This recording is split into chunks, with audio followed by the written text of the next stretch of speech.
ഞാൻ ഈ ചാടിത്തുള്ളി പാടാത്തൊരു പൂ പറക്കാനാ. ഈ പൂവിന്റെ പേരിക്കറിയില്ല. പേരറിയണവര് കമന്റ് ചെയ്യണേ.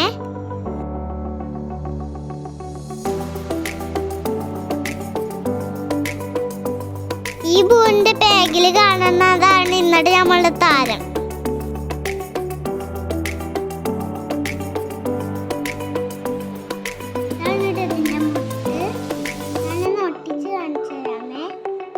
ഇതിന്റെ ഒരു സൈഡ് ചുവപ്പ് കളറും പിന്നെ ഇതിന്റെ മറ്റേ സൈഡ് മഞ്ഞ കളറും ഉണ്ടാവുക. ചുവപ്പ് കളറ് പതുക്കെ ഇളക്കി എടുത്ത് നമുക്ക് നഖത്തുമ്മ ഇന്നെ ഒട്ടിക്കാം. പിന്നെ എല്ലാ വെള്ളയിലും ഒട്ടിച്ച് ഇതിനെ ഹെൽപ്പ് ചെയ്തു കേട്ടോ. നോക്കുക ഇതിന്റെ ഫേക്ക് നെയിൽ. ഇന്ന് നഖ ഒട്ടിച്ച് കളിച്ചവരുണ്ടെങ്കിൽ ഒന്ന് ലൈക്ക് ചെയ്യണം. എൻ്റെ അമ്മച്ചി പറയണ പോലെ നെക്സ്റ്റ് അടിച്ചവരുണ്ടെങ്കിൽ സബ്സ്ക്രൈബ്